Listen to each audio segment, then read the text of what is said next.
The sun hung low over Dry Creek, casting long shadows across the dusty main road. Heat rose from the ground in waves, blurring the edges of buildings that looked half abandoned even when they weren't. Most days in Dry Creek passed quiet and slow, the kind of town where boots on wood planks echoed louder than thunder. But not today. Today, the courtroom was packed. They turned the old meeting hall into a place of judgment, though justice rarely lingered long in Dry Creek. The benches groaned under the weight of townsfolk come to see what they already believed. Clara Hill stood at the center of it all, wrists bound, face calm, not defiant, not weeping, just calm, like a woman who'd already been through the worst a person could bear. She wore her mourning black still, a year after her husband was buried under the cottonwoods. Her hair was tied back, her eyes steady. In the hush that filled the room, even the wind outside held its breath.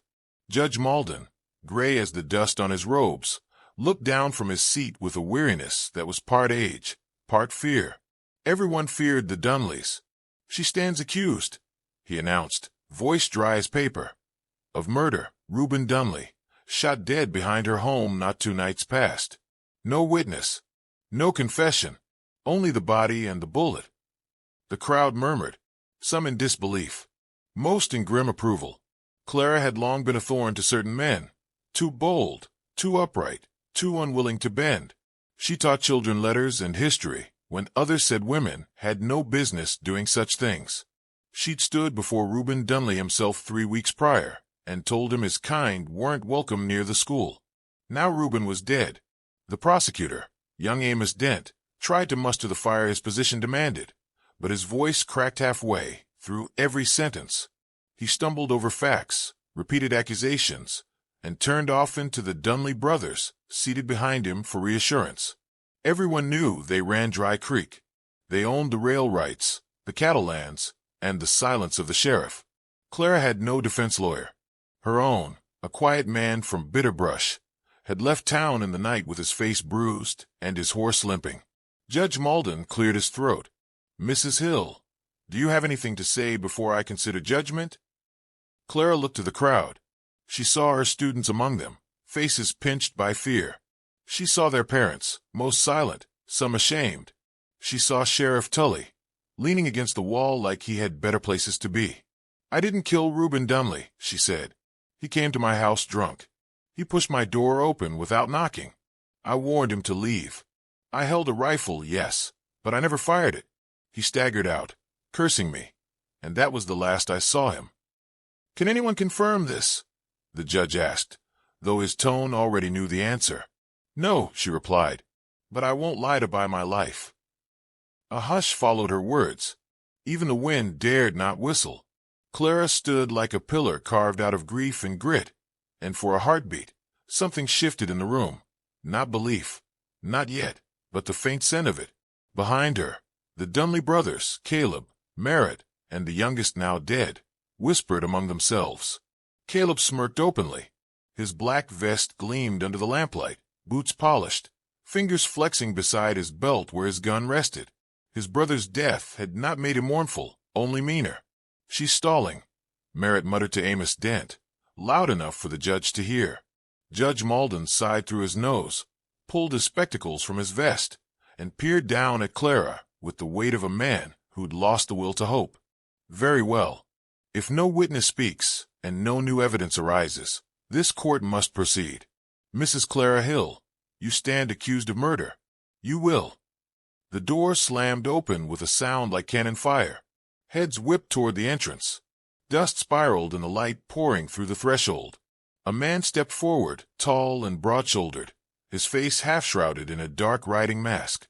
He wore a long duster the color of ash, and the silver but of a cold gleamed at his side. Every footstep echoed like iron on stone as he walked the length of the aisle and came to a stop beside Clara. "She's my wife," the stranger said. The room erupted, gasps, protests, the creak of chairs scraping back. The Dunleys were on their feet, Caleb's hand twitching toward his pistol. The judge pounded his gavel, but got nowhere near silence. "She has no husband," Amos Dent said, his voice high and uncertain. "Her husband's been dead a year." "I married her after," the man said, voice gravel rough, low but steady. Injunction Flats. Got papers. He pulled a folded document from his coat and handed it to the judge. Along with it came a locket, a simple brass one. Judge Malden opened it. Inside, a small, faded portrait of Clara. A younger version. Smiling. Clara stared at it, stunned. She hadn't seen that picture since her husband carried it off to war. The locket was buried with him, she was sure. The judge examined the certificate. Legal. Stamped. Signed. The date only a month past. This changes things, he murmured. Caleb Dunley spat on the floor. This some trick. That man ain't from Junction Flats. I'd know him. This is lies. Then prove it, the masked man said, turning slightly. Swear it on your father's grave. Caleb flinched, just slightly. Judge Malden rubbed his temple.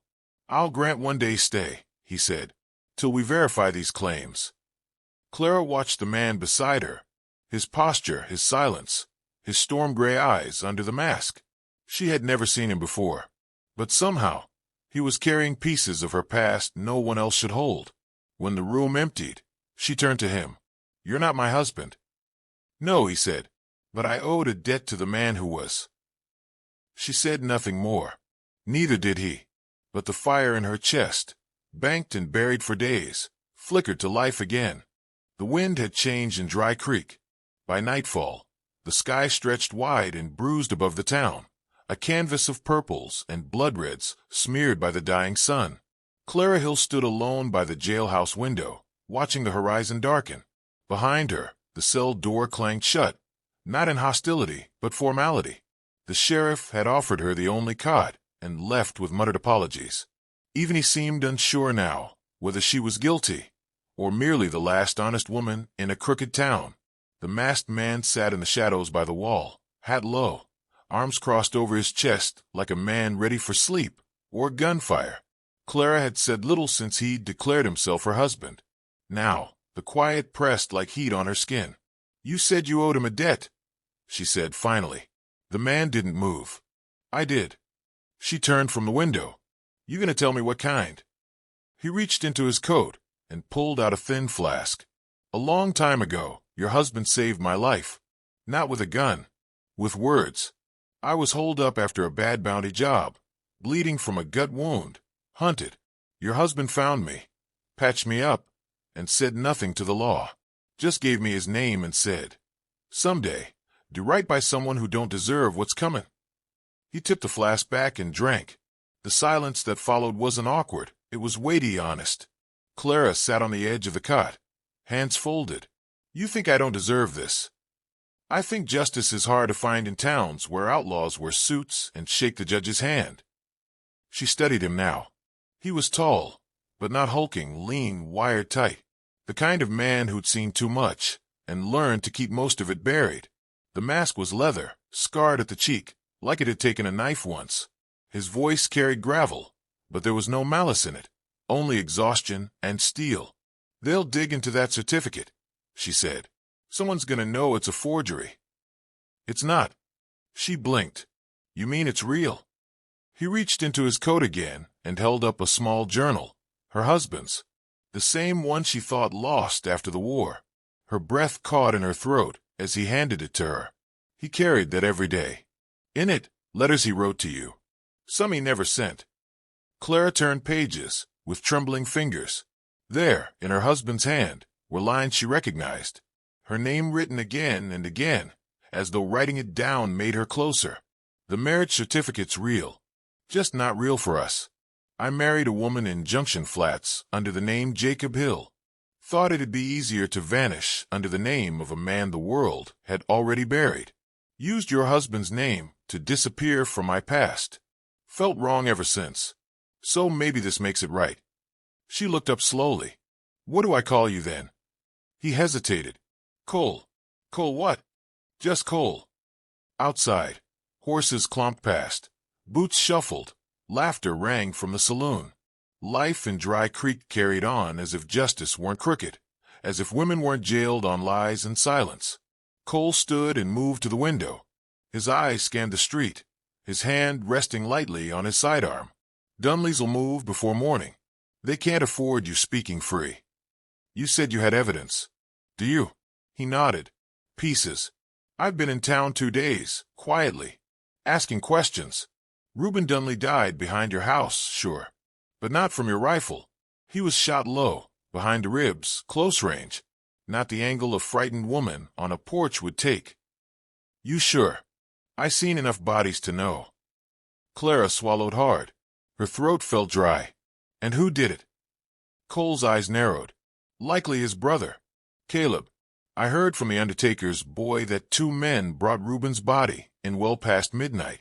One of them had blood on his boots and knuckles raw. Claimed it was a riding accident. You think the boy will talk? If I can get to him before Caleb does. Clara exhaled slow. Then we've got 1 night. Cole nodded. 1 night to turn the tide. She stood and crossed to him. You've put yourself in the middle of something that's not your fight. He glanced at her, the corners of his mouth twitching. It is now. That night, Cole left under cloak of dark, moving like smoke between buildings. He slipped into the undertaker's house and pulled the boy, no older than 15, into the shadows before he could cry out. Not here to harm you, Cole whispered. Just want the truth. The boy trembled but didn't run. They said they'd kill me.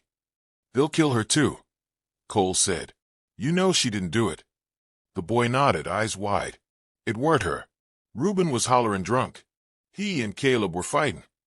Caleb hit him so hard, he dropped like a sack of oats. Then I heard the shot. You'll tell the judge. I'll try. Cole handed him a coin and a slip of paper. Read this if you lose your nerve. It's a dead man's words. Might remind you why we do the hard things. The boy nodded. Cole vanished again into the dark. By the time he returned to the jailhouse, dawn was a whisper on the horizon. Clara was awake, reading her husband's journal by lantern light. She didn't look up when he entered, just turned a page, eyes rimmed with sleeplessness and resolve. Got what we need? She asked. I think so. She nodded and closed the book. Then she stood, taller than she seemed, and met his eyes. Then let's end this. And as the sun crawled into the sky behind Dry Creek's rooftops, something else rose with it, a reckoning long overdue. The courtroom in Dry Creek had once been a church.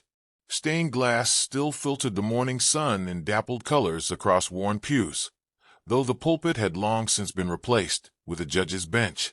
Justice had traded sanctity for procedure, and this morning, that trade felt particularly bitter. Clara sat straight-backed in the defendant's chair, hands folded in her lap. Her dress, faded blue with a fraying hem, looked out of place among the polished boots and silver star badges of the men who surrounded her. The room smelled of dust, old wood, and tension. Sheriff Ward stood near the judge, jaw clenched tight, avoiding her eyes. Judge Murtaugh, jowled and liver-spotted, squinted down at the paper before him. Says here you're Clara Hill, accused of murdering Reuben Dunley with a long-barrel rifle outside your homestead. You deny this? I do, Your Honor. Murtaugh grunted. And yet no witness has come forward in your defense. The rifle was found. The body confirmed. The motive, land dispute, long-standing. All quite damning. Whispers flitted across the room, like dry leaves in wind. The Dunleys, Caleb in particular, watched from the gallery with hard eyes, his black coat buttoned to the neck despite the heat. His brothers flanked him, smirking. I have someone to speak for me, Clara said clearly. Murtaugh raised a bushy brow. Then let him speak now. Boots echoed on the wooden floor. Every head turned as Cole entered the room, still masked, dust from the trail clinging to his coat. He removed his hat, but not the mask. A collective hush rippled as he approached the bench. And who might you be, sir? The judge asked. I'm Cole, husband of Clara Hill. A gasp rippled. The judge blinked. Husband? There is no record. There is, Cole interrupted, voice calm. Filed under Jacob Hill. I carry the certificate. He produced the document and passed it forward, smooth and deliberate. Married in Junction Flats, year before last. You'll find the seal intact. Judge Murtaugh adjusted his spectacles, studied the paper. This appears legitimate. I vouch for her character. Cole continued. And more. I have information about the death of Reuben Dunley. It was not by her hand. Caleb stood abruptly. This is a stunt, Judge. A fake marriage and a liar in a mask? You'll take the word of a ghost over a dead man. Cole didn't flinch. I was there after the shot. I followed Caleb and his brother when they dragged Reuben's body to town. I spoke with the undertaker's boy. A murmur rose again. The judge pounded his gavel. You're accusing Caleb Dunley of fratricide? I am. And you expect us to take your word, masked and nameless?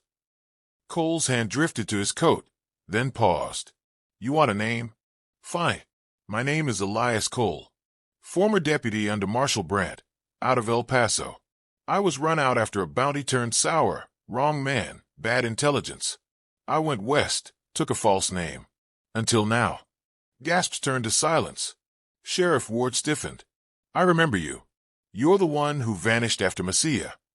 I was, Elias said. Now I'm here. Because this woman doesn't deserve to hang for another man's crime. Judge Murtaugh leaned back, processing. And your evidence? Let the boy speak. All eyes turned to the rear doors as the undertaker's assistant stepped in, hat in hand, pale but resolute. He looked no older than 16. Name, the judge asked. Samuel Lawrence, sir. You have testimony? I do. Caleb Dunley killed his brother. I saw it. They were drunk. Reuben tried to leave. Caleb pulled a derringer from his boot and shot him when he turned his back. Caleb lurched forward. That's a lie. Samuel flinched. Then why'd you bring the body to my pa's with a bruised face and blood on your hands? The courtroom dissolved into shouts. The gavel pounded. Once, twice, 3 times. Sheriff Ward stepped between Caleb and the boy. Elias moved fast, too fast for anyone to stop him. He grabbed Caleb by the collar and slammed him to the ground. A tiny pistol clattered from Caleb's boot as it fell loose. The room stilled again. No one moved. I saw that gun before, Elias said quietly. Close range. Belly shot. Judge Murtaugh stood. Sheriff, arrest Caleb Dunley on suspicion of murder. As Ward snapped irons around Caleb's wrists, Elias turned to Clara. She hadn't moved.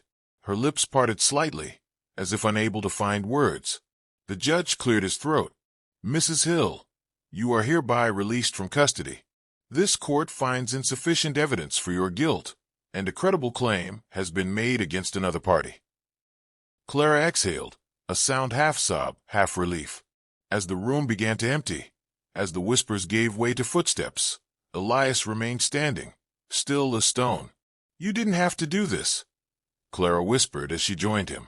He looked down at her, the edges of his eyes tired, but warm. I did. A good man asked me to do right. For once, I listened. She reached for his mask. May I? He hesitated, then nodded. She peeled the leather away gently. Beneath it, his face bore the scars of fire, one eye rimmed by puckered skin, jaw crooked from a long-heeled break. But his eyes, they were steady, kind. Clara smiled, not flinching, not looking away. Outside, Dry Creek shone under the high sun, but something in that courtroom glowed warmer still. They came before dawn, as all cowards do. The morning wind rolled dry through Dry Creek's narrow streets, carrying the scent of scorched dust and yesterday's gun oil.